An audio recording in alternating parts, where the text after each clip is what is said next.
우리가 나는 누구인가 이런 질문을 하고 있습니다.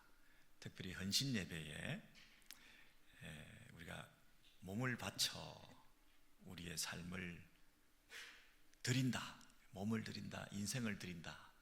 그런데 그 헌신의 방향성이 참 중요하다. 무엇을 위해서 열심을 내고 자신의 삶을 던질 것인가? 내가 누구인가? 자기 정체성에 대한 분명한 확인을 하고 내가 무엇을 위해서 달려갈 것인가? 이게 우리의 남은 여생 동안 굉장히 중요한 키워드가 되기 때문에 항상 이 질문에 답하셔야 된다 그랬습니다. 나는 누구인가? 첫째는 나는 피조물이다. 나는 피조물이다라고 하는 것은 창조주가 계신다는 뜻이고, 창조하신 분의 디자인이 있고 의도가 있고 목적이 내게 있는 것이기 때문에 항상 내 인생의 목적은 그 창조주에 의존해서 생각하고, 호흡조차도 그분으로부터 기원 생성되었기 때문에 이제 그 이후의 모든 과정과 내 삶의 완성까지도 그분께 의존적이 될 수밖에 없다, 그렇게 말씀드렸죠. 내가 태어나기는 누군가에 의해서 태어났는데 생성은 되었는데 그 이후에는 내가 책임진다. 그리고 내가 그 목적과 방향성과 상관없이 내 인생 내가 살겠다 이러면 곤란하다, 그런 얘기죠. 어린애가 태어나자마자 나를 출생케 해주셔서 감사합니다, 부모님께 인사하고 이제 내가 알아서 하겠습니다 이러면 안 되잖아요.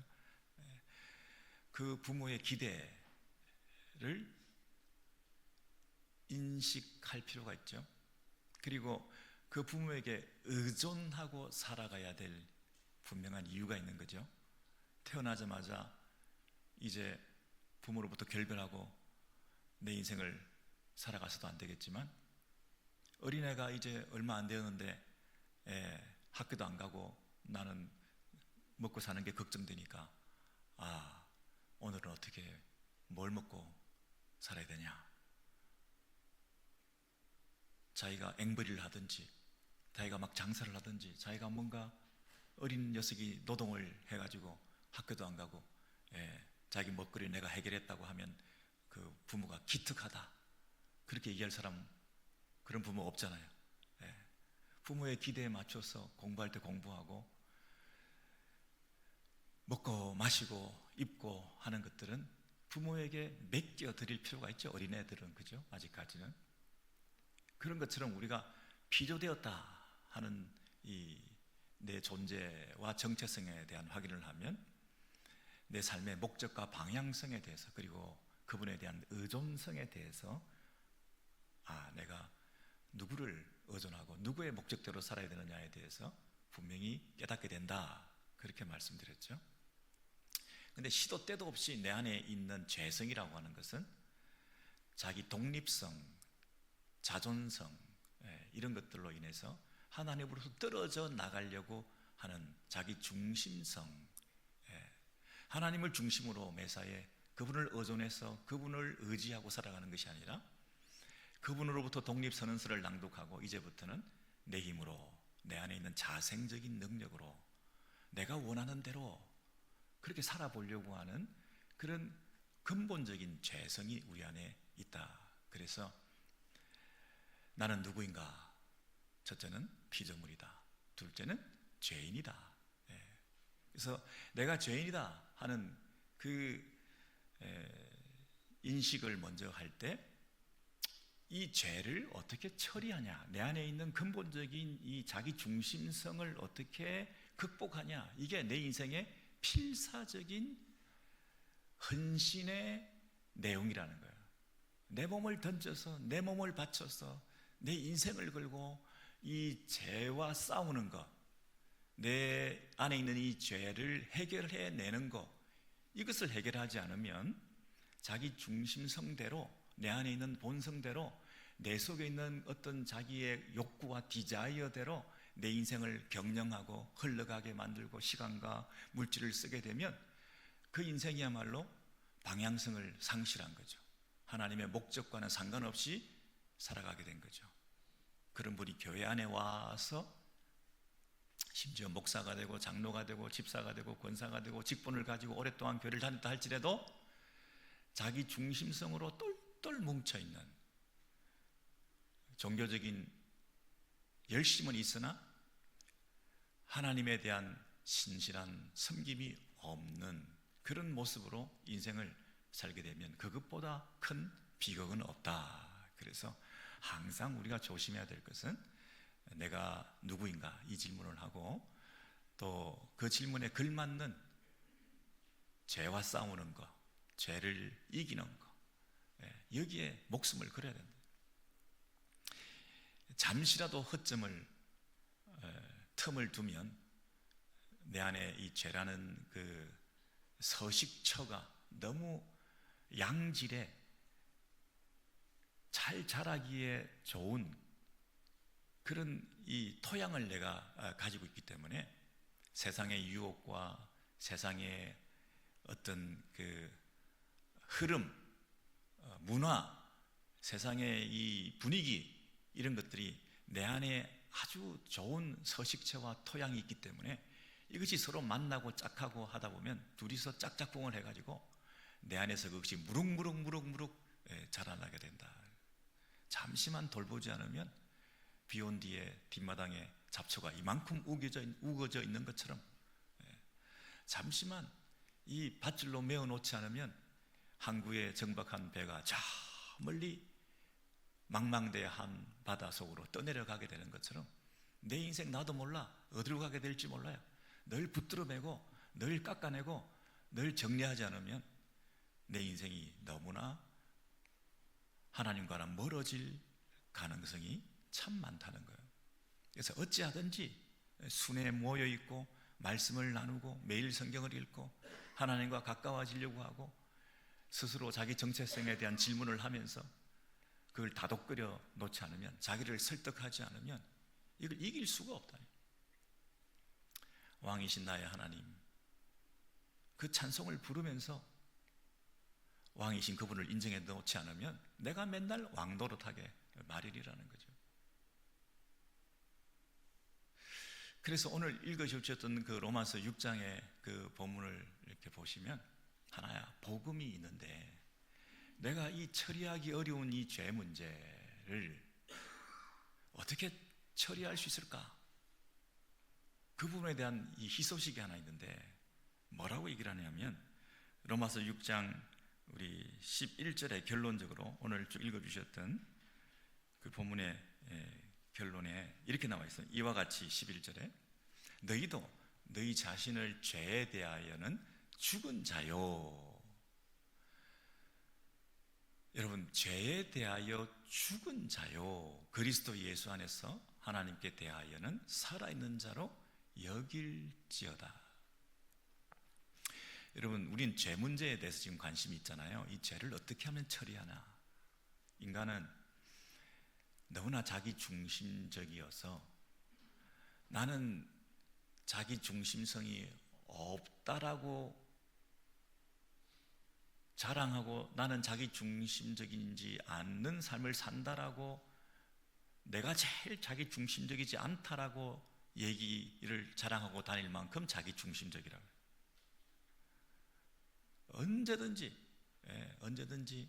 내가 중심이 돼야 된다는 그 생각에 하나님도 밀어내는 이런 죄된 본성을 가지고 있는데, 그런 죄성이 우리가 어떻게 처리할 수 있는가가 내 인생의 필사적인 나의 기도 제목이고 나의 소원이고 목적인데, 오늘 본문에 의하면 너희 자신을 죄에 대하여는 죽은 자요, 이렇게 선언을 했다는 것입니다.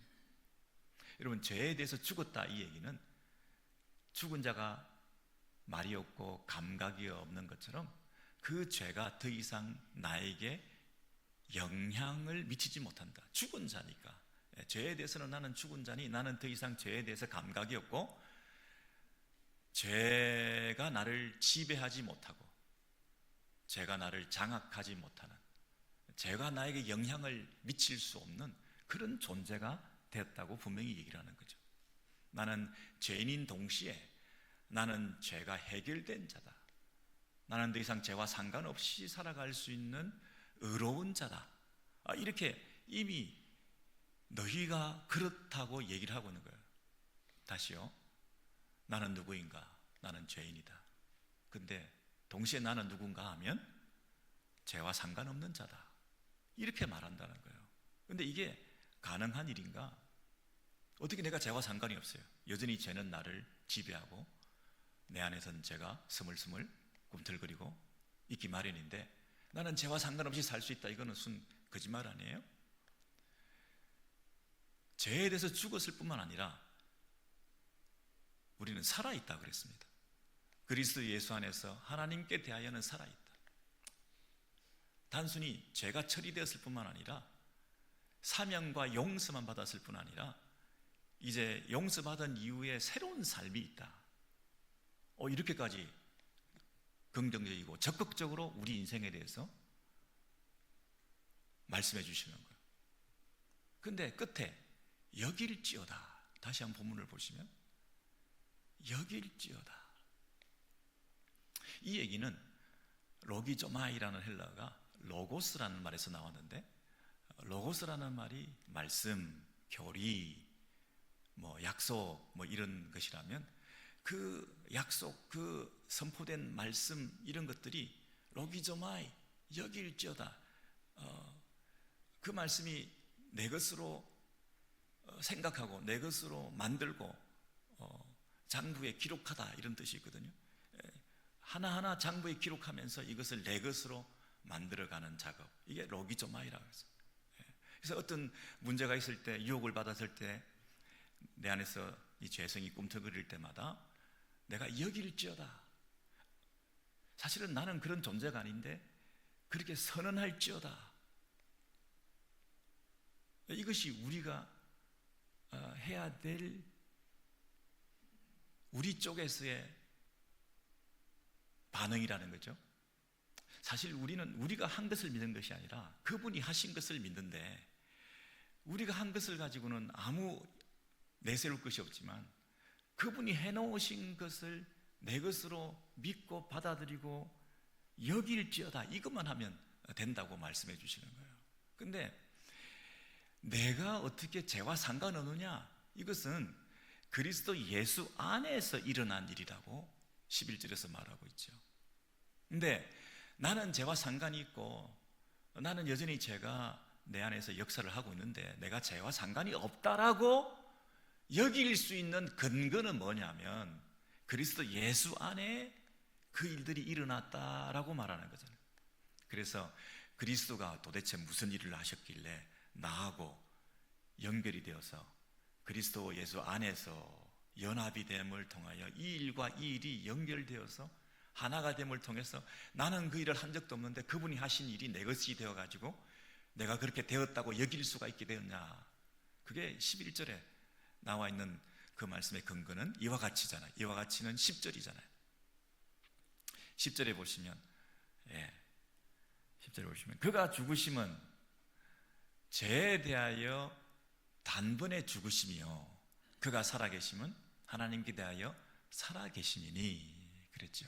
이와 같이 11절처럼 되는 것은 10절이 있기 때문인데 11절은 나에 관한 얘기고 10절은 그분에 관한 얘기인데 10절에 그분께서 죽으심은 죄에 대하여 단번에 죽으심이요 그가 십자가에 달려 죽으신 사건이 있었기 때문에 그 예수 그리스도 안에서 우리도 나도 죽었다. 그분이 십자가에서 살아나셨기 때문에 그분 안에서 우리도 다시 살아나게 되었다. 그 교리가 10절과 11절이 연결되어 있지 않습니까? 예수 그리스도 안에서 이 말은 어떤 장소, 그 장소의 안에 있다는 뜻이 아니라 이렇게 그분과 연합되었다, 하나가 되었다. 그 의미라고 제가 누차 말씀드렸죠. In Christ, 우리는 그분 안에 있다. 자, 그런데 오늘 이 로마서 6장 1절부터 11절, 로마서 6장 전체를 다 그 얘기를 지금 하고 있는데, 우리가 이것을, 그 논리를 따라가기가 쉽지가 않기 때문에 그냥 우리가 어떤 유혹을 받을 때나 시험을 당할 때나 죄가 꿈틀거릴 때 딱 한 문장으로 딱 정리를 해주면 이게 여기기가 쉬울 것 같은데요. 내 정체성을 확인하는 것, 그리고 새로운 삶으로 내가 순종하기가 참 쉬울 것 같은데, 내 안에는 그게 없는데 있게 만들어 줄 만한 능력 있는 말씀 한 구절만 딱 내가 새기고 있으면 그때마다 내가 죄를 처리한 사람으로, 죄를 이긴 존재로, 그리고 그 존재에 합당한 새로운 창조된 그 창조주의 뜻 가운데 방향성과 목적을 잃어버리지 않고 그렇게 내가 살아갈 인생이 될 수 있을 것 같은데, 그 한 구절을 생각해 보니 고린도후서 5장 17절 말씀이더라. 예. 그래서 여러분, 고린도후서 5장 17절 말씀 한 절은 너무나 당연히 아시는 말씀이니 그 말씀을 한번 우리가 읽어보고 이 말씀을 오늘 내 속에 새기면 좋겠다. 고린도후서 5장 17절 말씀.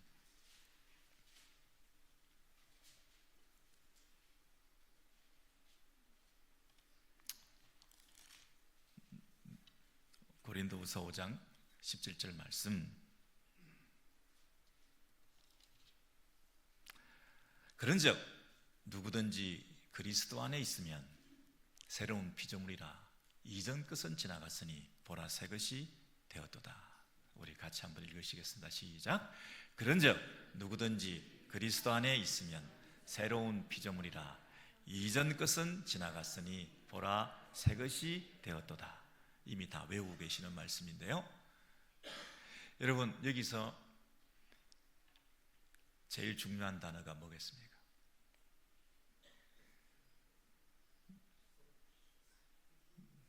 네,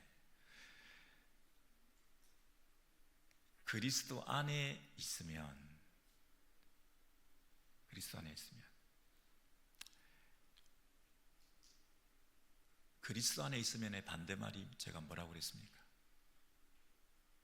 그리스도 안에 있으면의 반대말은 아담 안에 있으면이죠. 예, 그리스도 안에 있는 존재와 옛 질서 안에 있는, 아담 안에 있는, 내 안에 그 죄된 본성과 그 죄악된 그 근성을 가지고 여전히 내 속에 자기가 중심이 되어서 살아가려고 하는, 그리고 심지어 아담이 하나님의 왕권을 찬탈했던, 하나님의 영광을 가로채려고 했던, 내가 왕이 되려고 했던 그 습성이 여전히 내 안에 남아있는 그 존재들이 뭐냐면 아담 안에 있는 자들이에요. 그렇죠?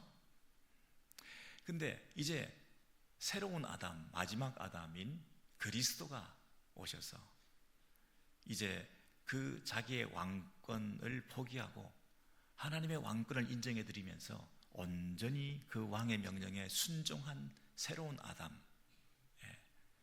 새로운 아담인 이 그리스도는 이전에 그 아담과 극명하게 대조를 이루면서 하나님께 온전히 순종하는 모습으로 우리의 죄악된 본성을 단번에 해결해 주셨다는 거예요.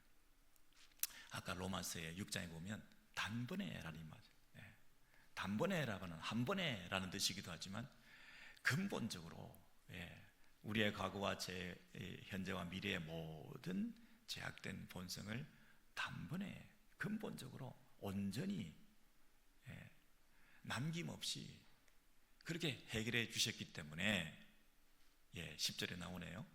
그가 죽으심은 죄에 대하여 단번에 죽으시며, 그분의 십자가에서 그 죽으심을 통하여 우리의 죄 문제를 그분이 단번에 해결하신 거기에 우리가 연합되었기 때문에 우리도 우리의 모든 죄가 단번에 해결된 거예요. 근본적으로 온전히 해결된 거예요. 그래서 우리가 무슨 일이 있을 때마다 그때마다 십자가에 대신 누가 죽어야 되는 게 아닌 그런 은혜를 우리가 입게 된 거죠. 다시 고린도후서 5장 17절에 돌아오시면 이제 그 누구든지 고린도후서 5장 17절에 우리 누구든지 그랬습니다. 그러니까 저와 여러분 누구와 상관없이 우리 모두가 그리스도 안에 이제 있게 된 존재가 된 거죠. 고린도후서 5장 17절 좀 넘겨주시면요, 그 아담 안에 있던 상태에서 이제 우리는 새로운 피조물이 되었다 그랬습니다. 이제 우리 안에 그 창조주의 의도와 목적과 우리를 향하시는 그 방향성대로 살아갈 수 있는 새로운 영이 우리 안에 생성되었다. 이게 우리가 고쳐지고 수리된 정도가 아니라 새로운 창조가 일어났다. 내가 나를 고쳐서 앞으로 잘해야지 이게 아니고 내 안에 새로운 것이 만들어졌기 때문에 이제 내 안에서 새로운 순종의 삶을 살아갈 수 있게 되었다고 말하는 거죠. 그래서 이제는 이전 것은 지나갔다 그렇게 말했죠. 여러분, 이전 것은 여기서 뭐가 이전 것입니까? 여러분의 이전 것이라고 말할 때 여기서 뭐가 이전 것이죠?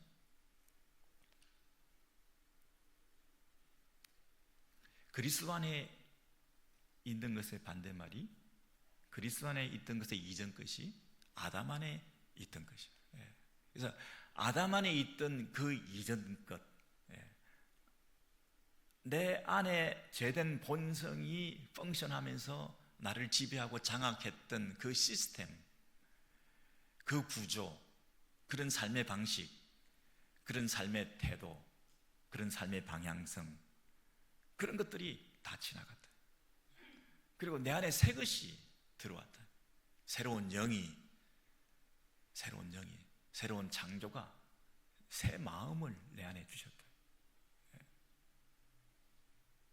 그런데 이러한 새로운 마음이 새로운 피조물이라는 이 선언을 통해서 이제 내가 누구를 의존할 것인가, 그리고 내 삶의 목적과 방향성은 누구에게로 향할 것인가, 이 두 가지 문제가 동시에 다 해결된 거죠. 내가 죄가 해결됐을 뿐 아니라 내가 피조물로서 창조주에게 부합하고 그분이 나를 지으신 그 삶의 목적에 합당하게 살아가는 새로운 경향성이 내 안에도 생기게 된 거죠. 그래서 여러분, 당신은 누군가? 나는 피조물입니다. 그렇게 답하시면 안 되고, 나는 새로운 피조물입니다. 당신 누군가? 나는 죄인입니다. 그게 아니라 죄와 상관없는 자입니다. 내가 죄와 상관없이 내가 새로운 피조물로서 창조주에게 합당한 내 인생을 새롭게 살아갈 수 있는 새로운 경향성을 띠고 내 안에 새 영이 창조된 존재로 내 안에 성령께서 물 붓듯이 부어져서 그분의 실제적인 능력으로 단순히 여길지어다 정도가 아니라 내 삶 가운데 그 영향력이 극대화될 뿐 아니라 내 삶이 실제로 하나님 아버지를 아버지라고 부를 수 있는 존재가 되어서 내가 아들의 영이 내 안에 그리스도 안에 있다는 얘기는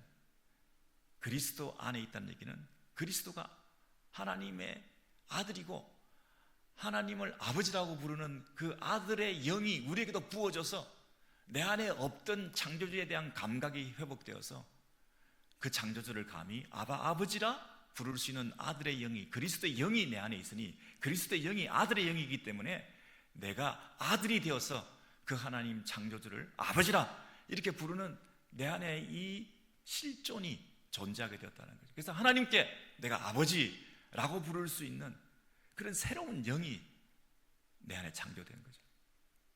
이제는 어떻게 하면 아버지를 기쁘시게 해드릴까?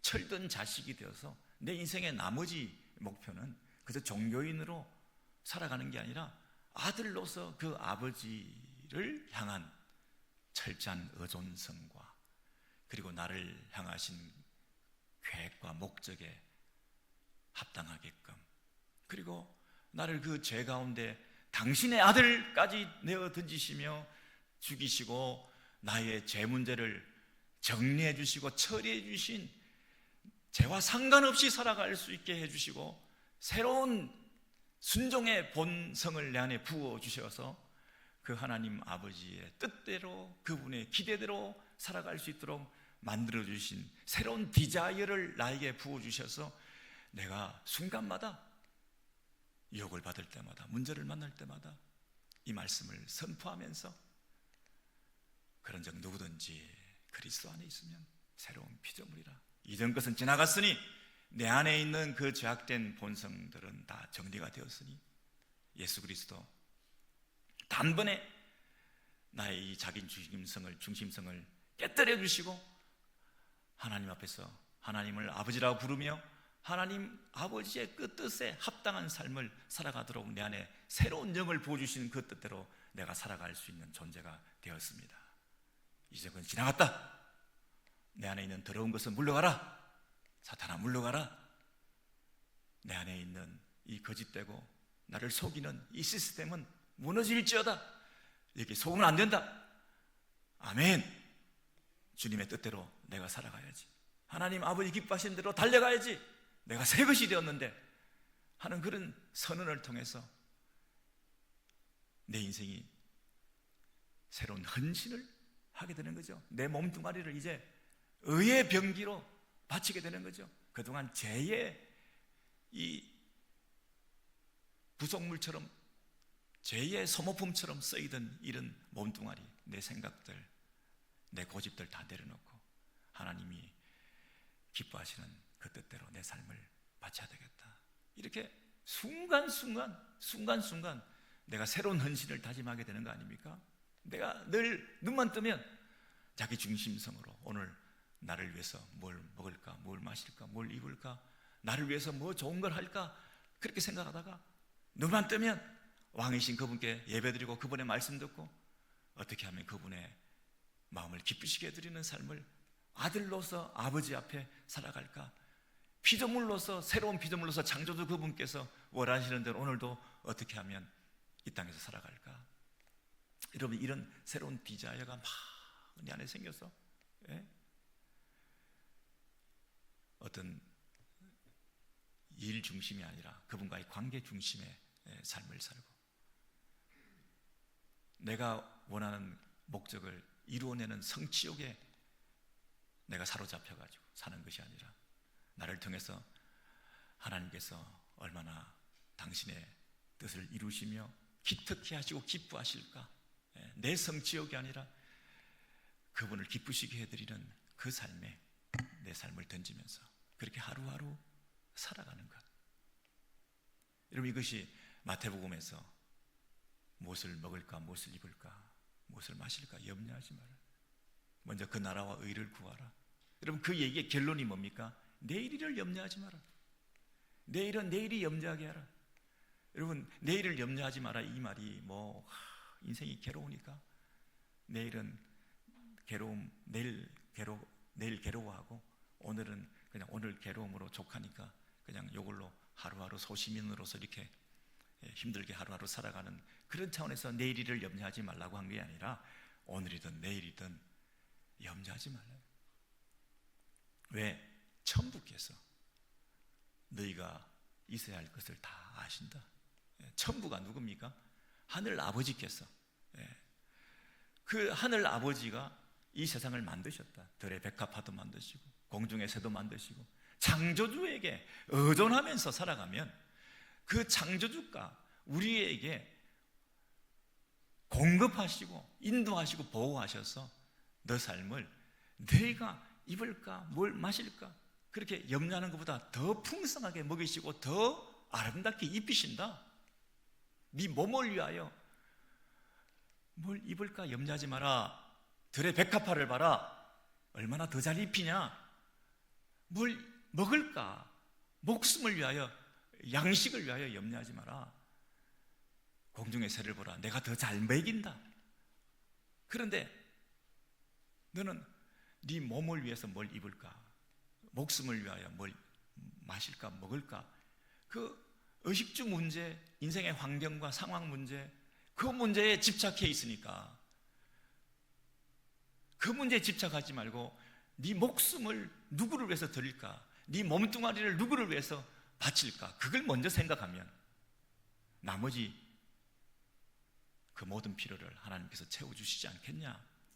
그 만고불변의 우선순위의 법칙을 통해서 먼저 그 나라와 의를 구하라, 이렇게 말씀을 하시면서 내일 일을 염려하지 마라, 이렇게 말씀하시고, 그 이유가 천부께서, 하늘 아버지께서 다 하신다, 이렇게 약속해 주시지 않았습니까? 여러분, 우리가 창조주께, 천부께 의존하고 살아야 된다, 이렇게 얘기를 했는데, 의존하고 살아가는 것의 반대말이 뭡니까? 하나님께 의존하고 살아가야 된다. 의존하는 것의 반대말이 뭐예요? 염려하는 거죠. 내가 염려하는 거죠. 내가 염려하지 않고 하나님께 철저한 의존성을 가지고 그분께 맡겨드리는 삶, 그것이 신자의 모습이고, 그런 삶에 네가 한번 인생을 걸어보라는 거예요. 어렵죠, 여러분? 어떻게 염려하지 않을 수가 있습니까? 어떻게 내일 걱정하지 않을 수가 있습니까? 그런데 하나님의 아들까지 너를 위해서 내어주신 그분에 대한 참사랑을 생각하면 네 삶 가운데 그 염려가 싸그라들 거예요. 그리고 하나님 없이 내가 뭔가 스스로 살아보겠다고 발버둥치는 그런 마음에서 네가 자유함을 얻게 될 것이다. 거기서부터 신앙의 첫 단추가 깨어지고 비로소 믿음의 첫 거보를 내리는 거다. 이게 기본이다. 그렇게 한번 살아보렴. 그리고 그렇게 살아볼 때 그 이후에 어떤 삶이 너희 가운데 간정처럼, 축복처럼, 감사의 제목으로 부유하게 풍성하게 맺히게 될지에 한번 너 삶 가운데 나타내 보여라. 그래서 그것이 이방인과 다른 하나님 백성, 하나님을 천부로 하늘 아버지라고 모시고 살아가는 지상의 내 아들과 딸들의 삶이라고 하는 것을 한번 드러내 보여라, 이렇게 말씀하시는 거 아닌가요?